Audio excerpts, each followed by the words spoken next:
मैं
निर्मल पांडे के परिवार की ओर से और शहर नैनीताल की ओर से आप सभी लोगों का हार्दिक स्वागत करता हूं। आगे के कार्यक्रम में श्रद्धांजलि समर्पित करेंगे। रोहिता गौड़ जिनका निर्मल के साथ बहुत ही अंतरंग सानिध्य रहा है, अपने व्यस्ततम कार्यक्रम के बीच हमारे मध्य निर्मल को श्रद्धांजलि समर्पित करते हुए श्री मंजूर हुसैन उनके संगी, उनके साथी और उन्हीं के साथ अल्मोड़ा से हमारे आप सभी का पुनः स्वागत, अभिनंदन। और इस महाअनुष्ठान में निर्णायकों की भूमिका निभाने के लिए हमारे बीच आदरणीय श्री अशोक मेहरा जी, श्री रोहित हितेश्वर जी, शोभा अक्षर जी, और हम प्रतीक्षा कर रहे हैं। उसके बाद ये डिसाइड किया हमारे अग्रज मित्र भाई अनिल दुबे जी ने कि इसको हम नैनीताल में करेंगे ऑफलाइन, और इसकी जो शुरुआत है, क्योंकि निर्मल की जन्मस्थली नैनीताल ही है, और उससे भी अच्छा सबसे बड़ा सौभाग्य इत्तेफाक रहा कि सबसे पहले आज के मानी हमारे मुख्य अतिथि, हमारे बहुत वरिष्ठ कलाकार और निर्मल के एनएसडी के सहयोगी श्री रोहिता गौड़ जी का मैं हार्दिक स्वागत करता हूँ। श्री आशिक चटर्जी जी हमारे बीच में हैं, मैं उनका भी बहुत बहुत स्वागत करता हूँ। डॉक्टर कुमार विमलेंदु जी हमारे बीच में हैं, उनका बहुत बहुत स्वागत करता हूँ। हमारे मध्य में हमारे नैनीताल के संरक्षक और युगमंच के अध्यक्ष श्री जहूर आलम जी, जहाँ से निर्मल ने अपना पढ़ाई शुरू की, एजुकेशन अथॉरिटी की वो करीब पर स्टार्टिंग की, तो उनका भी स्वागत करता हूँ। और हमारे बीच में भाई साहब हैं और तमाम माननीय अतिथि जो हमारे मध्य में है। नमस्कार।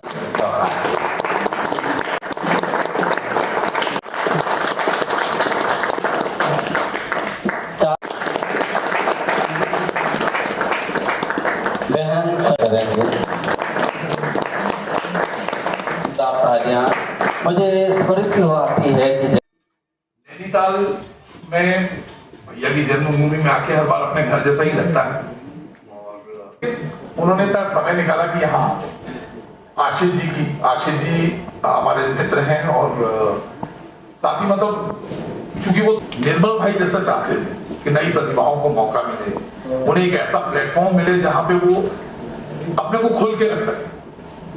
तो लगा कि यार शॉर्ट फिल्म फेस्टिवल में हम लोग देंगे, जहां फेस्टिवल की शुरुआत की, तो मतलब आपने कुछ किया है।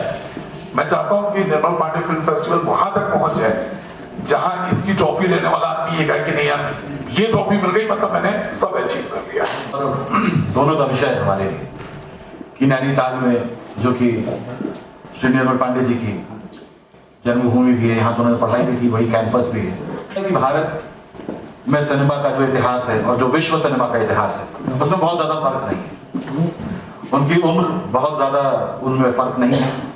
1898 या 97 से फ्रांस में लुमियर बंधुओं ने शुरू की थी, अब किया था ये सिनेमा का दौर।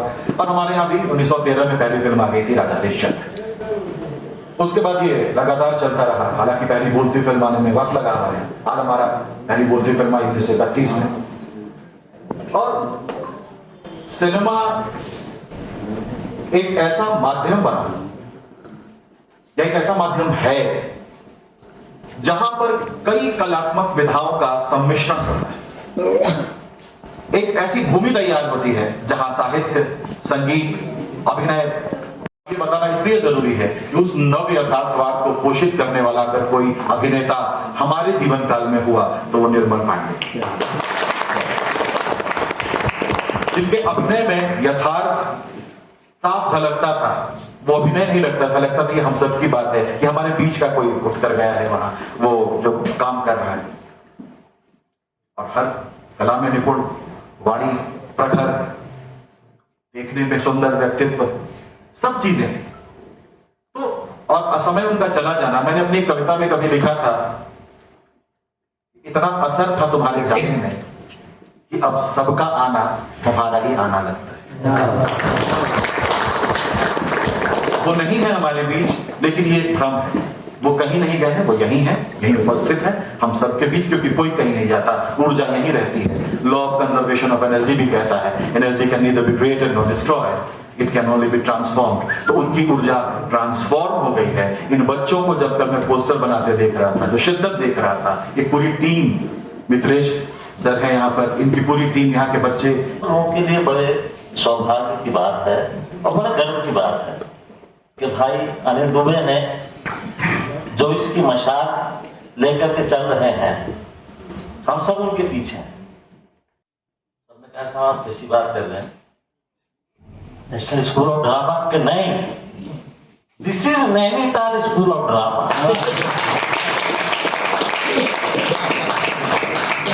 इस छोटी सी जगह से अंतरराष्ट्रीय मंचों तक निर्मल भाई पहुंचे, तो मुझे नहीं लगता कि आप लोगों के सामने मैं निर्मल भाई के बारे में ऐसा कुछ बता पाऊंगा जो आप लोग नहीं जानते। निर्मल जी की एक सोच है जो जुड़ी हुई है, जिसे आगे ले जाने की कोशिश की जा रही है। उनकी सोच ये थी कि दुनिया में, या ये कहें कि हमारे देश में हुनर, टैलेंट की कमी नहीं, कमी है उस मंच की जहां उन्हें पहुंचाना है। ये उनका मकसद था और इसी मकसद को देखते हुए, सुनते हुए, जाने माने निर्देशक, बहुत ही टैलेंटेड और फाउंडर निर्मल पांडे स्मृति न्यास, जो फाउंडर है, श्री अनिल दुबे जी से जान पाया उनके बारे में, और यहाँ पहुंचने के बाद उनके बड़े भाई मिथिलेश जी से जान पाया। तो मुझे बहुत खुशी है कि इतनी खूबसूरत शहर में मैं आ पाया, और बहुत, मतलब मैं दिली तौर पे कहूँगा कि नैनीताल के लोग शहर की तरह बहुत खूबसूरत है। और हमारे कार्यक्रम भी आयोजित करते थे। अभी उमेश दा बता गए हैं कि मनमोहन चौधरी जी के पास अगर कोई प्रोमो हो माटी से रिलेटेड, वो तो हम श्री रोहितास गौड़ जी को पूरे सम्मान के साथ, अनिल दुबे जी, आशीष चटर्जी, कुमार विमलेंदु जी, मनोज जोशी जी, राजेंद्र चौहान जी, मनमोहन जी और जहूर आलम साहब, बहुत शुक्रगुजार हूँ आपका कि आपकी वजह से मैं यहाँ आपके समक्ष उपस्थित हो पाया। और जैसा कि विमलेंदु जी ने कहा कि कोई ऊर्जा है जो रहती है, शायद ये ऊर्जा कहीं का कोई किसी भी रूप में कोई आदेश होगा कि रोहिताश्व यहाँ तुम्हें उपस्थित होना है, तो हम यहाँ उपस्थित हुए। निर्मल पांडे के विषय में तो आप जो समय यहाँ गुजारा वो आप ज्यादा बेहतर जानते हैं। जैसा मनमोहन जी ने कहा, जोर साहब ने कहा, विमलेंदु जी ने कहा, मेरा जो वक्त गुजरा वो राष्ट्रीय नाट्य विद्यालय में गुजरा। 1986 में जब पूरे भारतवर्ष से हम 20 लड़के लड़कियां चुनकर आए तो उनमें एक बेहद प्रतिभा का धनी हरफन मौला व्यक्तित्व का मालिक निर्मल पांडे मौजूद था, जिसे देखते ही मुझे लगा शायद ये इसको कई जन्मों से जानता हूँ। बहुत सुंदर छरहरा युवक, और हम भी पहाड़ी आदमी शिमला से आए थे तो मेरे से बड़ा अटैच हो गया बहुत ज्यादा। धीरे धीरे जो है वो हमने रैगिंग के दौरान जाना कि ये तो यार बहुत अच्छा गाता भी है, बहुत अच्छा वाद्य बजाता है, बहुत अच्छा सिंगर है और बहुत सारी चीजें कंपोज भी करता है।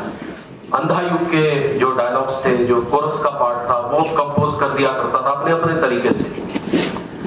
जो चीजें मैंने उसमें जानी वो ये जानी राष्ट्रीय नाट्य विद्यालय के दौरान कि वो एक बहुत हरफन मौला व्यक्तित्व का, जिसका कमाल का सेंस ऑफ ह्यूमर था, जोक सुनाने की बड़ी जबरदस्त प्रतिभा थी, इम्प्रोवाइजेशन की क्वालिटी बहुत अच्छी थी और साथ ही साथ उसके अंदर एक बहुत ही नॉटी बच्चा छुपा हुआ था। वो बहुत नॉटी था, बहुत सारे प्रैंक्स हमारे साथ खेला करता था उस समय, जो हमें पता भी, टीचर्स के साथ भी प्रैंक्स खेला करता था। योगा क्लास में वो बोलता था कि यार ये आदमी बहुत पकाता है, तो बोलते क्यों, क्या हो गया यार, ये नहीं लगेगा आसन में से, और वज्रासन लगा ही नहीं पाए। तो उस दौरान मैंने पाया कि वो बहुत दायरे में बंधना नहीं चाहते थे। उनको बहुत ज्यादा जो जैसे कुछ बड़ी एक टेंडेंसी होती है बहुत सारे टीचर्स की, जो बातों को जो है बहुत एक इंटेलेक्चुअल पैमाने पर एक बहुत एक तरीके से परोस के प्रस्तुत करते हैं। वो कहते थे यार सिंपल तरीके से बोल देना, समझ नहीं आ रहा है अभी। तो एक जो सरलता थी, सरलता स्वभाव उसके काम में भी दिखती थी, हमेशा दिखती थी, जिसके लिए हम उनके हमेशा हमेशा से शुक्रगुजार रहेंगे। बहुत सारे कार्यक्रमों में वो उस समय मेरे साथ गए जब वो बहुत बड़े स्टार थे। जैसा कि मैंने कल भी प्रेस कॉन्फ्रेंस में कहा कि MTNL मुंबई का एक छोटा सा फंक्शन था जिसमें मात्र मेरे फोन कॉल पे आ गए और MTNL के उस फंक्शन में उपस्थित हो गए। उसके बाद वो MTNL वालों को एक बिल्कुल सड़ी सी कैंटीन में लेकर चले गए और वो वहां भी बैठ गए। तो मैंने बाद में MTNL वालों को कहा, सर कौन आया आपको पता है, आप जानते हैं इन्हें, आप लेकिन रोहिता यहाँ भी मजा आ रहा है, बड़ा आनंद आ रहा है, तो चल रहे। तो ये थी एक सरलता जो मैंने उनके व्यक्तित्व में देखी।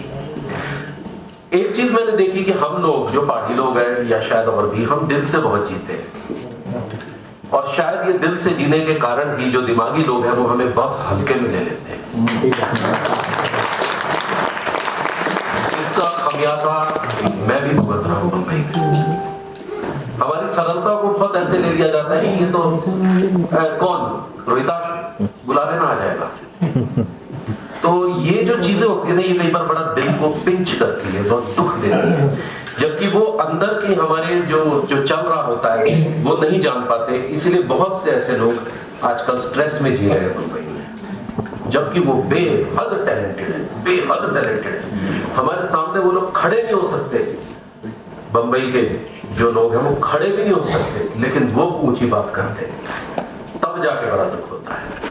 तो शायद वो भी हमारी ही लोगों की कड़ी का एक हिस्सा रहा और शायद वो उस चीजों को शायद झेल नहीं पाया, जहां तक मैंने उन्हें ऑब्जर्व किया। और मैं तो ऑब्जर्व कर भी रहा हूं, लेकिन क्योंकि मेरी बीवी जो है वो बहुत कॉर्पोरेट जगत की आ गई है, तो उसने मुझे सिखा कर कि लड़ के सिखा दिया कि जमाने से कैसे लड़ना है। तो रेखा जी होती तो और भी मजा आता। तो मैं बस यही कहना चाहूंगा कि जैसा कि बताया गया कि हम इस फिल्म फेस्टिवल को आगे लेकर जाएंगे, हम भी अपनी एसोसिएशन शिमला की तरफ से, जो मेरे पिताजी ने ऑल इंडिया आर्टिस्ट एसोसिएशन की स्थापना 1955 में शिमला में की थी, उस एसोसिएशन के तहत हम 67 वर्षों से drama dance festivals, drama dance competitions, film festivals organise करते आए हैं, शिमला में कर रहे हैं 67 ईयर्स से। तो हमारा भी ये सहयोग रहेगा आपके लिए। हम इस फिल्म फेस्टिवल को बहुत बहुत आगे लेकर जाएंगे और इसको बहुत महान बनाएंगे और बहुत सच्चा बनाएंगे। सच्चे से मेरा अभिप्राय आप समझ रहे होंगे, जिसकी बहुत जरूरत है आज की डेट में। इंटेलेक्चुअल दिखावा, चीजों का दिखावा, ये हर जगह बहुत हो रहा है कि खूब लाइटें लगा दी, चक चक चक चक सब कर दिया, अब वो हो गया। अभी हम बहुत सिंपल तरीके से सच्ची चीज प्रेजेंट करने की चेष्टा करेंगे। बाकी अपने विषय में मैं क्या कहूँ, हमारे राइटर्स जो है उन्होंने तो हमारे अंदर एक ऐसी मोहब्बत का आगाज किया है, एक नई तरह के मोहब्बत का, और भाइयों से मोहब्बत।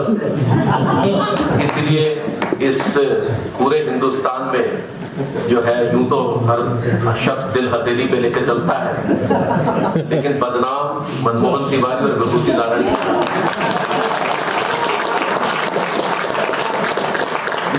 खैर आपसे पसंद करते हैं। आज मैं सुबह घूम रहा था, बड़े लोग मिले झील के किनारे, मैं 6 बजे ही निकल गया तो बड़ा आनंद आया। नैनीताल पहली बार आया हूँ और सच कह रहा हूँ, शिमला से भी ज्यादा सुंदर नगरी है। अभिनेत्री हैं, प्रकाशक हैं, फिल्म समीक्षक हैं, ETV भारत, बहुत सारे जो उपलब्धियां हैं उनके विषय में हम जिक्र करेंगे। तो आपका स्वागत है। आर्य जी संभवतः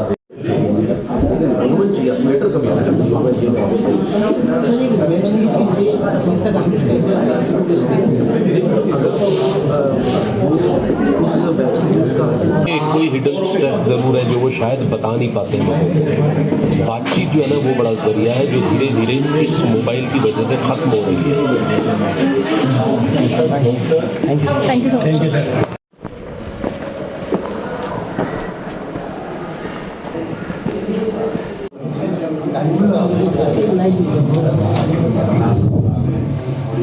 मिसेस तिवारी और राणा ने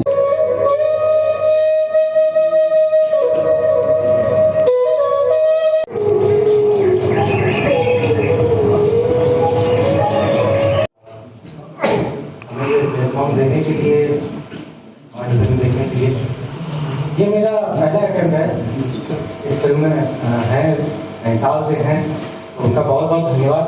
उन्होंने हमें बहुत सपोर्ट किया है।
बीबीसी के लिए विलियम एशर ने बनाया, जिसका नाम था पेनराइट्स प्रोग्रेस।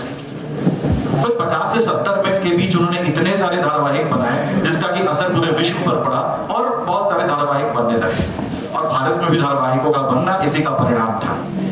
तो हम सब खुशकिस्मत हैं कि धारावाहिकों को फिर से स्थापित करना, उसमें कलात्मक विधाओं का प्रदर्शन फिर से करना शुरू हुए, दूरदर्शन पे प्रसारित होना शुरू हुए। वो एक दौर था टीवी सीरियल्स का, फिर बीच में 90 का दशक आया और अभी दोबारा टीवी की तरफ लोगों का रुझान बढ़ रहा है। तो क्या अंतर था विषय वस्तु में तब के सीरियल्स में और अब के सीरियल्स में? जी, जब DD1 का जमाना था उस समय हम लोग कंटेंट पर बहुत काम किया करते थे, और क्योंकि रंगमंच से सीधा जो है टीवी की तरफ आए थे, तो बहुत अच्छे अच्छे राइटर्स की रचनाएं उस समय टीवी पर आनी शुरू हुई थी। कि उनको ये लगने लगा था कि यूथ जो है ना, वो थोड़ा सा जो थोड़ी सी एब्सर्ड कहानियां हैं उनसे थोड़ा सा कट रहा है। उनको ये था कि थोड़ी सीधी और सरल बात की जाए, तो स्टोरी टेलिंग जो है वो थोड़ी सी कैची हो।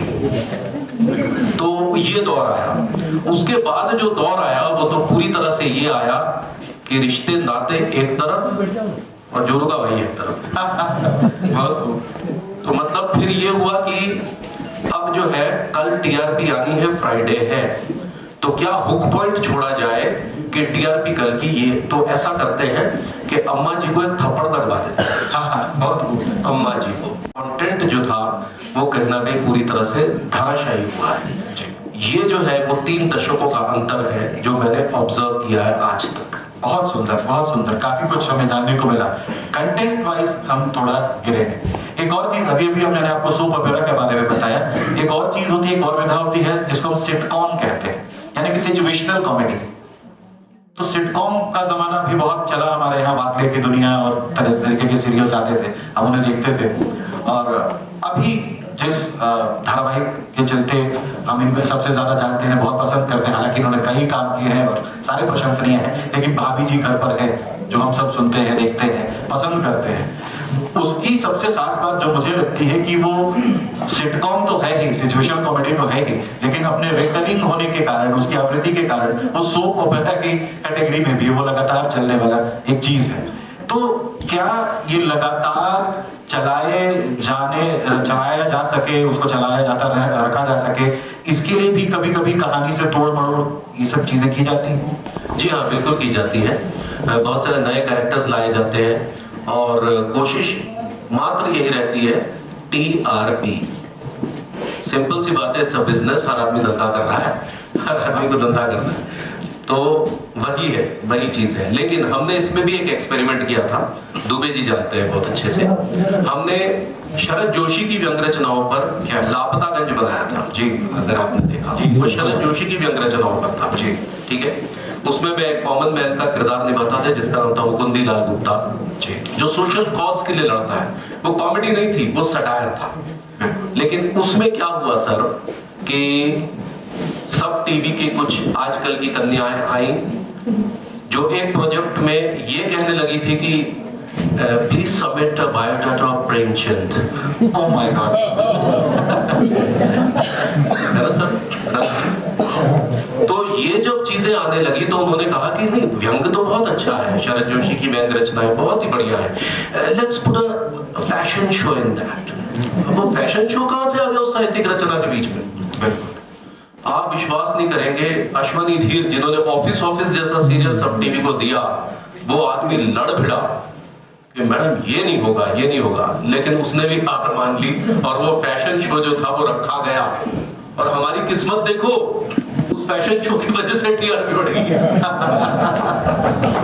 अब आप क्या करेंगे बताइए, है ना? तो फिर भाभी जी घर पर लाया गया जी। चैनल ने ये कहा कि let's make it an adult comedy.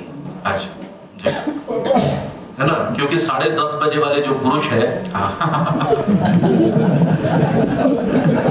आगे आप समझदार तो वो देखेंगे। और तो अब बताया उसमें तरह तरह के किरदार उसमें डाले गए, जिसमें सक्सेना है, मास्टर जी है, ये है। लेकिन हमने जो शुरुआत की थी वो थोड़ी सी, कहना नहीं चाहिए, but below the belt start करने की कोशिश की थी। लेकिन जब धीरे धीरे हमने देखा कि इसमें बच्चे जुड़ गए जी, और वो कैसे जुड़ गए ये नहीं पता, तो फिर हमें वो माइंड करना पड़ा थोड़ा। नहीं तो चैनल का यही कहना था कि let's make it an adult comedy for TRP जी, ये है जो भी था। तो अब ये है कि उसमें अलग अलग कहानियां लाई जाती हैं जिससे उसका रोमांच बरकरार रहता है। अगर वो एक ही स्टोरी चलती जाती सास बहू वाली, हाँ, तब तो बहुत पका हुआ जाता, पूरा रायता फैल जाता। तो इसीलिए जो है वो कोशिश राइटर्स की ये रही कि हम जो है वो आम आदमी की नफ्स छुएंगे और इसकी भाषा जो है बिल्कुल वो रखेंगे जो पान वाला बोलता है, जैसा मैं जा रहा भैया के खेत में क्या अभी क्या लग रही है, आज तो आप एकदम छिला भंडा लग रही है। अब एक आम आदमी तुलना कैसे करेगा? ऐसी करेगा, बिल्कुल छिला भंडा। बाबूजी के स्किन की तुलना छिले भंडे से हो रही है। तो वो पकड़ दिया ऑडियंस ने। वो कहते हैं कि हमारी चाय की दुकानों पर ऐसी ही बात होती है बहुत, क्योंकि हमारे पूरे सिनेरियो में मैंने बहुत सारे ऐसे मर्द देखे हैं जो मतलब दिल हथेली पे ले जैसे कि मैंने दिन में भी कहा था कि मतलब यूं तो सब दिल हथेली पे लेके चलते हैं, लेकिन पूरे हिंदुस्तान में मैं और भभूति नारायण मिश्रा बदनाम है। बहुत, क्योंकि हमारे अंदर एक नई तरह की मोहब्बत का आगाज किया है, वो है भाभीियों से मोहब्बत। कैची है, लोग पसंद कर रहे हैं। तो हमारी कोशिश ये रहती है कि हम दायरे से बाहर न जाकर एक स्वच्छ मनोरंजन दें। बिल्कुल, उसका कारण ये था कि बच्चे आ गए थे, इसलिए वो सिटकॉम जो है वो चल पड़ा। बहुत बढ़िया। और सिटकॉम का सोप ओपेरा में इतने खूबसूरती से तब्दील होना, इसका श्रेय आपको और आपकी पूरी टीम को जाता है। एक ताली तो बचनी चाहिए। इसका मुख्य श्रेय मनोज संतोषी और रघुवीर शेखावत जी को जाता है, जो कि राइटर है इसके। और रघुवीर शेखावत जिन्होंने बालिका वधू नाम का सीरियल, बेहतरीन ट्रेंड सेटर शो था, उसने टीवी की भाषा बदल दी थी। बेशक सास बहू से अलग हटकर अचानक बालिका वधू आया तो ट्रेंड चेंज हुआ, तो वो एक ट्रेंड सेटर था। तो ये वो लोग हैं जो निरंतर प्रयासरत रहते हैं कि हम जो है थोड़ा सा लीक से अलग हटके थोड़ा सा पुरानी चीजों को मद्देनजर रखते हुए एक अच्छा काम करें। बिल्कुल, ये तो हमने सीखा ही बाहर जाकर। क्योंकि वेस्टर्न वर्ल्ड की बात हम करते हैं तो वहां से बहुत सारी चीजें हमारे यहाँ आयातित हुई, वहां से आई। आपकी जानकारी के लिए बताऊं कि 1982 में हमारे यहाँ जो प्रसारण मंत्री हुआ करते थे श्री वसंत साठे जी, वो मेक्सिको गए थे। उन्होंने वहां पर एक शो देखा जिसका नाम था वेट कॉमिंगो, और जब वो भारत लौटे तो 2 साल के अथक परिश्रम के बाद हम सबको उपहार स्वरूप मिला पहला प्रायोजित धारावाहिक हम लोग। और हम लोग ने तो ट्रेंड सेट कर दिया, उसके बाद चीजें चलने लगी। उसके बाद एक वो भी दौर आया जब बड़े बड़े साहित्यकार सीधा टीवी से जुड़े हुए थे। जी, जैसे गुलजार साहब ने मिर्जा गालिब बनाई, 87-88 की बात है, बहुत शानदार। अली सरदार जाफरी रजा शायर उसने कहकशा बनाई, मॉडर्न उर्दू पोइट्स के ऊपर, बहुत शानदार सीरियल था। शायद चतुर्वेदी इतने अच्छे कवि थे, वो डायरेक्ट आते थे। तो ये साहित्य और ये जो कलात्मक विधाएं हैं, चाक्षुष यानी विजुअल आर्ट्स प्रदर्शन की, उनका समागम होता नजर आ रहा था। बड़ी आशा जगी थी, लेकिन फिर सब कुछ धाराशायी सा हो गया और फिर चीजें संभल गई। कहीं ना कहीं जो बात हमने शुरू की थी तो रंगमंच की तरफ हमारा ध्यान गया था। आपने कहा था कि रंगमंच से बहुत सारे कलाकार उस समय डायरेक्ट उठकर टीवी पर आ रहे थे, इसलिए उनकी प्रस्तुतियां प्रभावी होती थी। अमेच्योर थिएटर्स मूवमेंट भी चला करता था। आपको क्या लगता है सर कि आज रंगमंच की स्थिति वर्तमान परिप्रेक्ष्य में हमारे देश में, हमारे राज्यों में कैसी है? आप तो बहुत भ्रमण करते हैं। जी, हम लोग शिमला में, मैं तो उस समय पैदा नहीं हुआ था, 1955 में मेरे पिताजी ने एक संस्था बनाई थी जिसका नाम था ऑल इंडिया आर्टिस्ट एसोसिएशन, जो बलराज जी के साथ मिलकर बनाई थी, बलराज साहनी साहब के साथ मिलकर। तो उस समय जो रंगमंच होता था उसका जो कंटेंट होता था वो देशभक्ति का होता था। कोई देश नया नया आजाद हुआ था, जी है ना। तो जैसे शहीद, सरहद पार, है ना। और कॉमेडी में होता था उलझन, ढोंग, अंडर सेक्टरी, रमेश मेहता की कॉमेडी हुआ करती थी। लेकिन ये एमेचर रंगमंच था।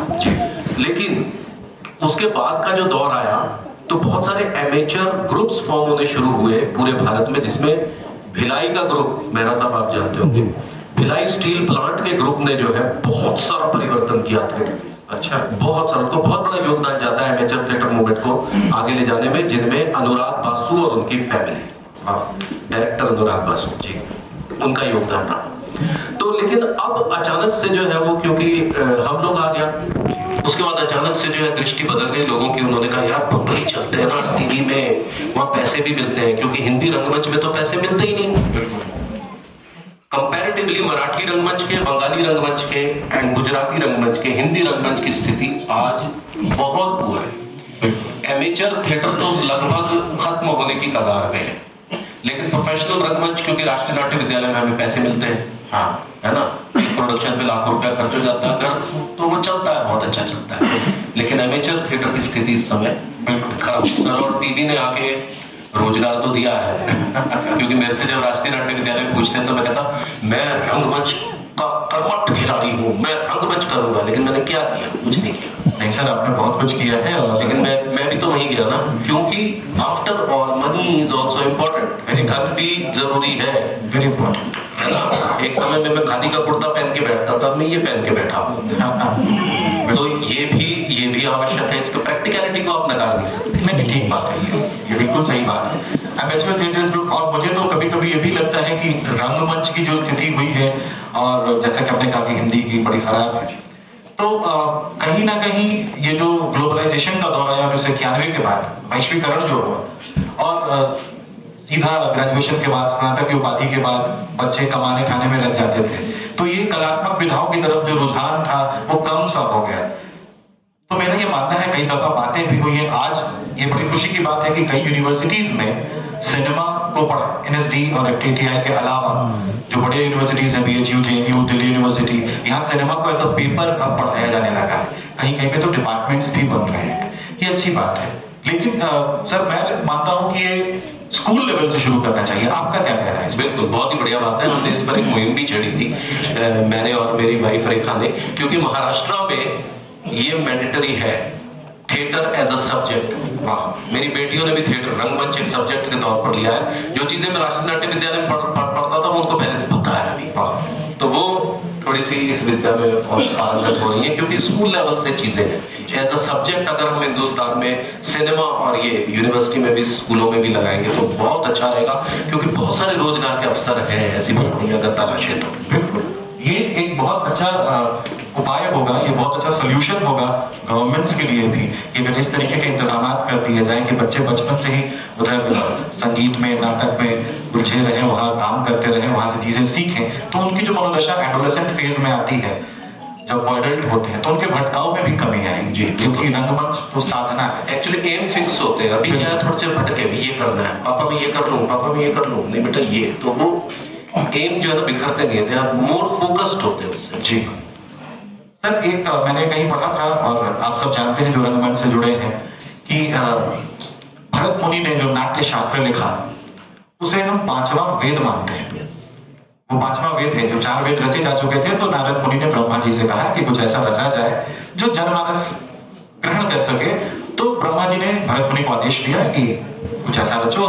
उन्होंने नाट्य शास्त्र की रचना की। उसके भी पहले ऋग्वेद में यम और यमी का संवाद है, और संवाद जो है वो नाटकीय शैली में।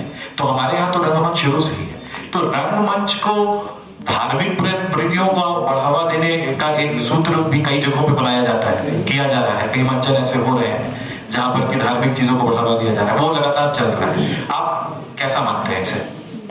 देखिए, एक्सपेरिमेंट्स होने चाहिए, लेकिन अगर वो गलत दिशा की ओर ले जा रहा है तो वो एक अच्छा पॉइंट नहीं है, क्योंकि हम टीच सही तरीके से करें तो बेहतर है। जी, बहुत सारी शैलियां थी, जैसे आपने भरत मुनि के नाट्य शास्त्र का जिक्र किया, उसमें उस समय 4th सेंचुरी BC बात, उसमें उन्होंने लोक धर्मी और नाट्य धर्मी, क्या बात, नाट्य शैली का यूज किया था।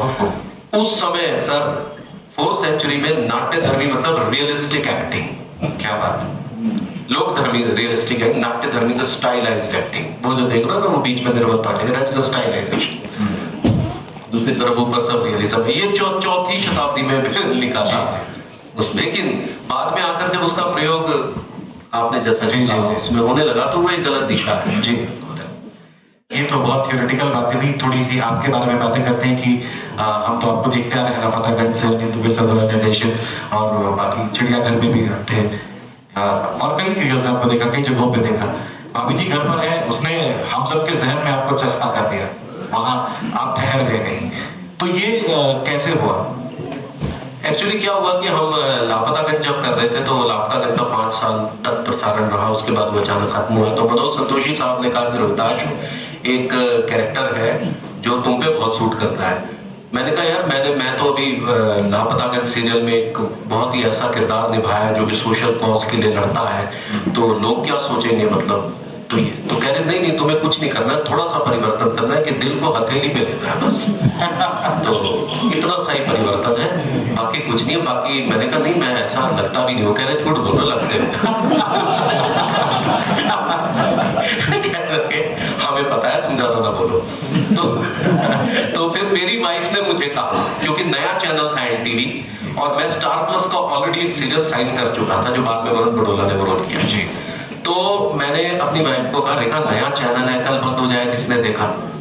वो फिर वही बात हो जाएगी कि जंगल में मोर नाचा, किसने देखा?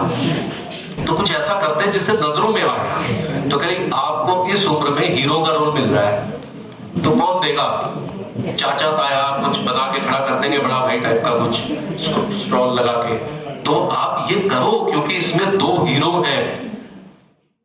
तो मैंने उसके कहने पर कर लिया, और मुझे सच में नहीं पता था, मैं सोचता था ये 3 महीने का गेम है, क्योंकि हिंदुस्तानी ऑडियंस जो है पता नहीं इसको अन्यथा ना ले ले कि भाई एक पड़ोसी जो है दूसरे की पड़ोसी की बीवी से मोहब्बत कर रहा है, तो कहीं इसको अन्यथा ना ले ले। लेकिन जब रेटिंग आई तो वो शाहरुख खान के रियलिटी शो से भी ज्यादा आ गई। क्या बात है। तो बस तब से ये सिलसिला चल पड़ा। और इसमें भी ये सीखने की बात है कि आप सब अपनी बीवियों की बात सुना करें। ये बहुत बेहतरीन सीख आपने दी है। सर ये जब आप किसी कैरेक्टर पे जाते हैं, आपकी पर्सनल लाइफ अलग होती है, एक एक्टर के लिए कितना कठिन होता है उस किरदार से बाहर निकल के आम जिंदगी को जीना और फिर तुरंत उस किरदार में चले जाना। देखिए मैं ना एक्टिंग को एक्चुअली निर्मल दाजू भी यही कहा करते थे जी कि ना जहां जरूरत है वहां उतना करो जी। जैसे अगर हम कोई थिएटर कर रहे हैं, रंगमंच कर रहे हैं, वहां पर एक किरदार बिना उसकी बाकायदा कैरेक्टराइजेशन करो प्रॉपर जी, प्रॉपर उसका स्टडी जो हमने सीखी है। लेकिन जहां पर उसकी जरूरत नहीं है, डेली शो पे कल टेलीकास्ट है, तो वहां पर आप स्विच ऑन और स्विच ऑफ वाली क्वालिटी होनी चाहिए आपके यहाँ। Spontaneity, cut cut cut cut finish pattern. तो ये बड़ी प्रैक्टिकल अप्रोच है, बट है। चंद्रशेखर जी के साथ हमने एक ऐड किया था चावल का, है ना सर, मैंने और शुभांगी यात्रे थे। अच्छा हाँ, तो इनका भी यही कहना था, यही है जो उसके रिएक्शन में कुछ प्रॉब्लम होता है, उनके खट सोचो खट से कर दो बस। वो 50 क्वेश्चन इनसे पूछ रही थी। तो ये हमारा मतलब हमारी सोच है, जिसको लेकर हम काम करते हैं और काम करते हैं। सर एक और बात मैं आपसे पूछना चाहूंगा कि ये कौन सी मानसिकता काम करती है दर्शकों के बीच? आपने भी रिसर्च किया होगा कि कभी कभी कोई एक वाक्य हम सबके साथ ऐसा चस्पा हो जाता है कि वो तमाम जिंदगी चलता रहता है। वो सिनेमा से भी आ जाता है, वो सीरियल से भी आ जाता है। सिनेमा में कितने आदमी थे, आज तक चल रहा है। अभी हाल फिलहाल में एक बहुत सुंदर सा पंचलाइन आया, कई वील्स बन रहे हैं, देख रहे हैं ना विनोद, ये बड़ा चल पड़ा है, बहुत खूबसूरत चला है। तो उसके बाद आपके भी रायता फैला देना, ये सब, तो ये कौन सी मानसिकता काम करती है? क्या ये हम लोग प्लान करके ऐसे पंचलाइन्स बनाते हैं या ये फिर हो जाता है? नहीं सर, ये हो जाता है। वो कहते हैं कि आमद आती है, ऐसे बोलता है हमारा राइटर। अच्छा, जैसे शाहरुख खान ने जी, शाहरुख खान का ये जो स्टेप था जी, ये वाला था ना, ये जो स्टेप था उसने डांस डायरेक्टर ने नहीं बताया था।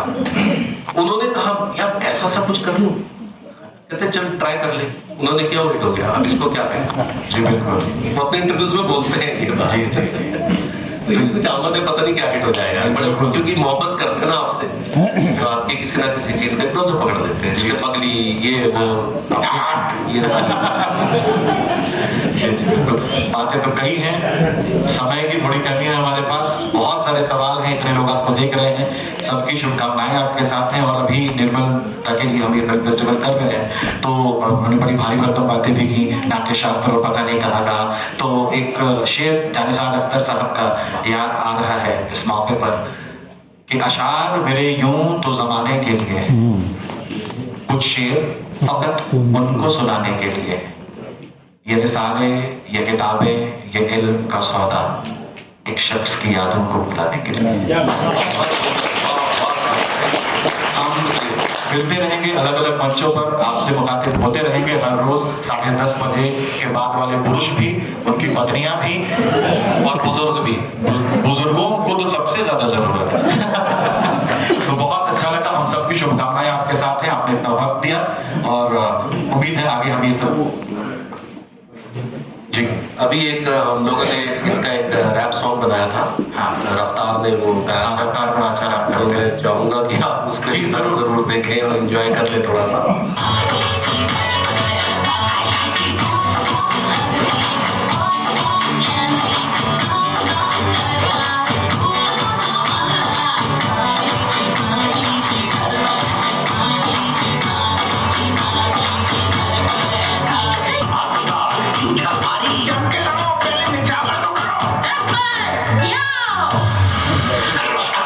अधिकतर लोग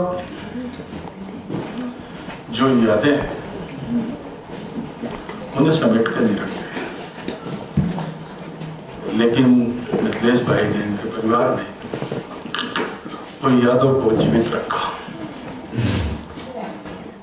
आपने सुना होगा वहाँ विलेज लाइफ बहुत अच्छी है, बहुत अच्छे मकान हैं, बैकड्रॉप में पंचुली की गाती है। तो ऐसे परिदृश्य में अगर कोई फिल्म बने, मेरे ख्याल से आप जैसे कलाकार अगर उसमें सोचे तो वो तो इंटरनेशनल फेम की हो जाएगी। मनमोहन तिवारी के नाम से अधिक जानते हैं, हालांकि इससे पहले लापता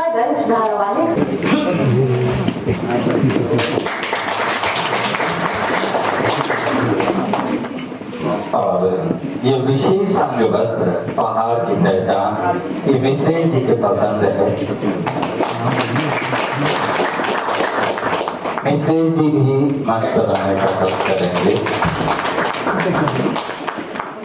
और उनके सम्मान में ये प्रशस्ति पत्र, नारियल और पहाड़ी उत्पाद दिव्या जी की ओर से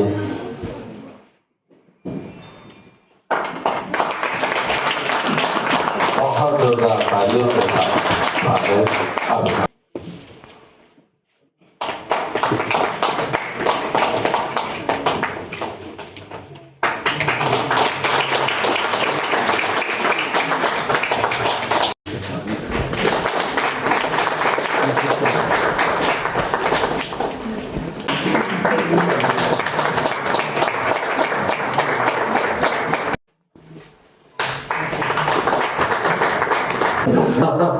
आज तो जुमला ही बन गया सर। विश्वास जी के हाथों में रितेश सुबह के सत्र में भी हम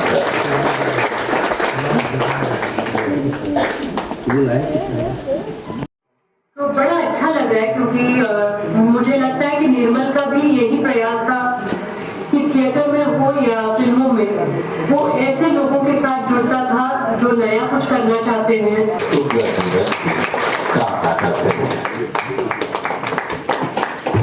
होली और यहाँ के विभिन्न सांस्कृतिक कर्मों में आपका महत्वपूर्ण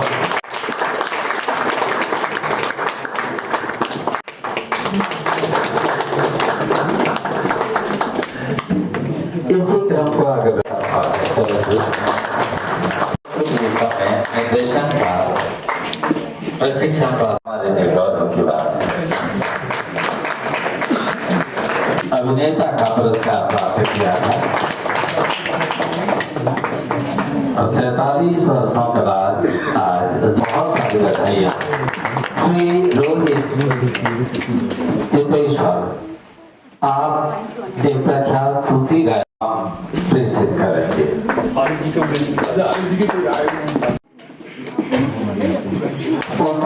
प्रेषित करेंगे।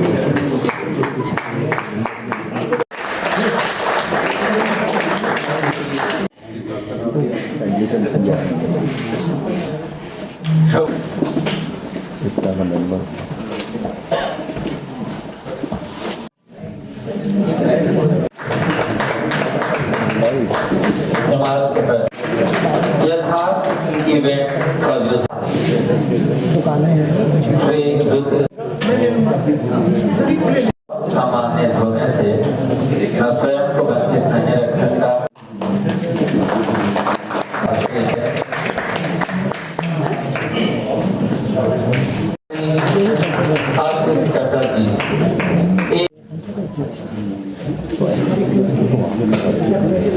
लोगों के लिए युवराज कश्यप और श्री राजेश आर्य जो घर और समाज के दबाव में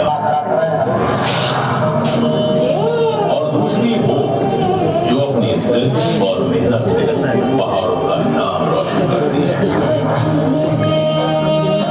अब कौन ये बेटी है हमारे पहाड़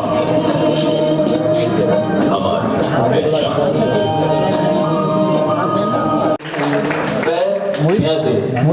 फॉर्म ऑफ द वर्ल्ड के लिए अलीशान है, उसमें आपने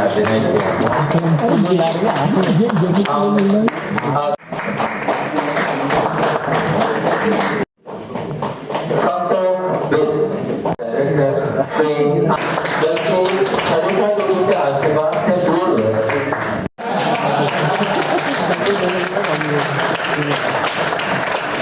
ज्यादा तो मुझे खुशी हो रही है कि हमारे नैनीताल में भाभी जी के मशहूर जो कलाकार है यहाँ पे लोहिदास गौड़ जी आए हैं और बहुत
है।